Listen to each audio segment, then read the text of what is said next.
Coraline Chapter 2. The next day, it had stopped raining, but a thick white fog had lowered over the house. "I'm going for a walk," said Coraline.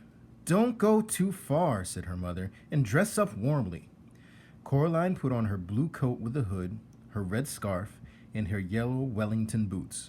She went out. Miss Spink was walking her dogs. "Hello, Caroline," said Miss Spink. "Rotten weather." "Yes," said Coraline. "I played Portia once," said Miss Spink. "Miss Forcible talks about horophilia, but it was my Portia they came to see when we trod the boards." Miss Spink was bundled up in pullovers and cardigans, so she seemed more small and circular than ever. She looked like a large, fluffy egg. She wore thick glasses that made her eyes seem huge. "They used to send flowers to my dressing room. They did," she said. "Who did?" asked Coraline. Miss Spink looked around cautiously, looking first over one shoulder, then over the other, peering into the mist as though someone might be listening. "Men," she whispered. Then she tugged the dogs to heel and waddled off back toward the house. Coraline continued her walk.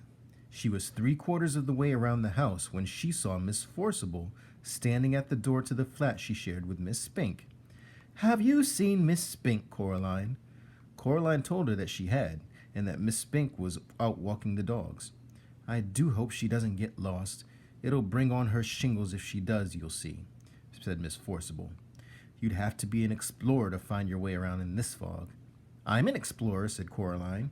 "Oh, of course you are, lovey," said Miss Forcible. "Don't get lost now." Coraline continued walking through the gardens in the gray mist. She always kept inside of the house. After about 10 minutes of walking, she found herself back where she had started. The hair over her eyes was limp and wet, and her face felt damp. "Ahoy, Caroline!" called the crazy man upstairs. "Oh, hello," said Coraline. She could hardly see the old man through the mist.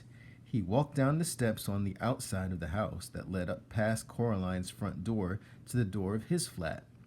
He walked down very slowly. Coraline waited at the bottom of the stairs. "The mice, they do not like the mist," he told her. "It makes their whiskers droop." "I don't like the mist much either," admitted Coraline. The old man leaned down so close that the bottoms of his mustache tickled Coraline's ear. "The mice, they have a message for you," he whispered. Coraline didn't know what to say. "The message is this: don't go through the door." He paused. "Does that mean anything to you?" No," said Coraline. The old man shrugged. "They are funny, the mice. They get things wrong. They got your name wrong, you know. They kept saying Coraline, not Caroline. Not Caroline at all." He picked up a milk bottle from the bottom of the stairs and started back up to the attic flat. Coraline went indoors. Her mother was working in her study. Her mother's study smelled of flowers. "What shall I do?" asked Coraline. "When do you go back to school?" asked her mother. "Next week," said Coraline. Said her mother. "I suppose I shall have to get you new school clothes. Remind me, dear, or else I'll forget." And she went back to typing things on the computer screen. "What shall I do?" repeated Coraline. "Draw something." Her mother passed her a sheet of paper and a ballpoint pen. Coraline tried drawing the mist. After 10 minutes of drawing, she still had a white sheet of paper with M-I-S-T written on top in one corner in slightly wiggly letters. She grunted and passed it to her mother. Very modern, dear," said Coraline's mother. Coraline crept into the drawing room and tried to open the old door in the corner. It was locked once more. She supposed her mother must have locked it again. She shrugged, and Coraline went to see her father.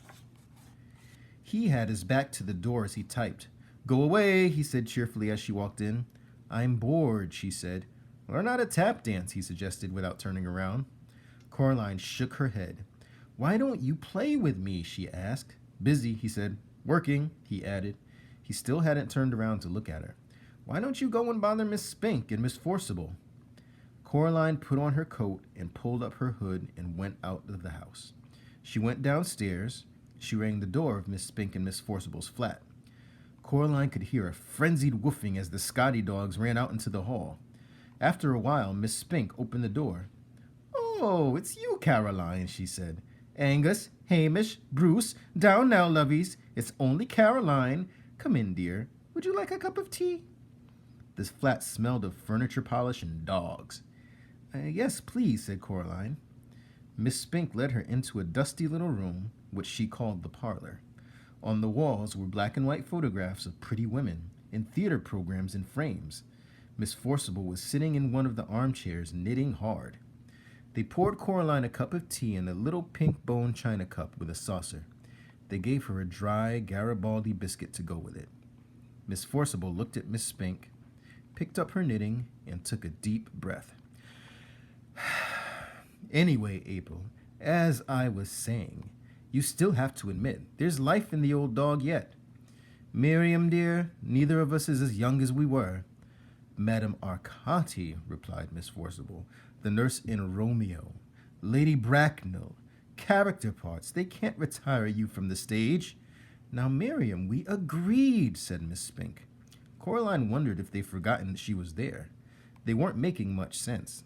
She decided they were having an argument as old and comfortable as an armchair, the kind of argument that no one ever really wins or loses, but which can go on forever, if both parties are willing. She sipped her tea. "I'll read the tea leaves if you want," said Miss Spink to Coraline. Sorry?" said Coraline. "The tea leaves, dear. I'll read your future." Coraline passed Miss Spink her cup. Miss Spink peered short-sightedly at the black tea leaves in the bottom. She pursed her lips. "You know, Caroline," she said after a while, "you are in terrible danger." Miss Forcible snorted and put down her knitting. "Don't be silly, April. Stop scaring the girl. Your eyes are going. Pass me that cup, child." Coraline carried the cup over to Miss Forcible. Miss Forcible looked into it carefully, shook her head, and looked into it again. "Oh dear," she said. "You were right, April. She is in danger." "See, Miriam," said Miss Spink triumphantly, "my eyes are as good as they ever were." What am I in danger from?" asked Coraline. Mrs. Spink and Forcible stared at her blankly. "It didn't say," said Miss Spink. "Tea leaves aren't reliable for that kind of thing. Not really. They're good for general, but not for specifics." "Well, what should I do then?" asked Coraline, who was slightly alarmed by this. "Don't wear green in your dressing room," suggested Miss Spink. "Or mention the Scottish play," added Miss Forcible. Coraline wondered why so few of the adults she had met had made any sense. She sometimes wondered who they thought they were talking to. "And be very, very careful," said Miss Spink. She got up from the armchair and went over to the fireplace. On the mantelpiece was a small jar, and Miss Spink took off the top of the jar and began to pull things out of it. There was a tiny china duck, a thimble, a strange little brass coin, 2 paper clips, and a stone with a hole in it. She passed Coraline the stone with a hole in it. "What's it for?" asked Coraline. The hole went all the way through the middle of the stone. She held it up to the window and looked through it. "It might help," said Miss Spink. "They're good for bad things sometimes." Coraline put on her coat, said goodbye to Mrs. Spink and Forcible, and to the dogs, and went outside. The mist hung like blindness around the house. She walked slowly to the stairs up to her family's flat, and then stopped and looked around. In the mist, it was a ghost world. In danger, thought Coraline to herself. It sounded exciting. It didn't sound like a bad thing. Not really. Coraline went back upstairs, her fist closed tightly around her new stone.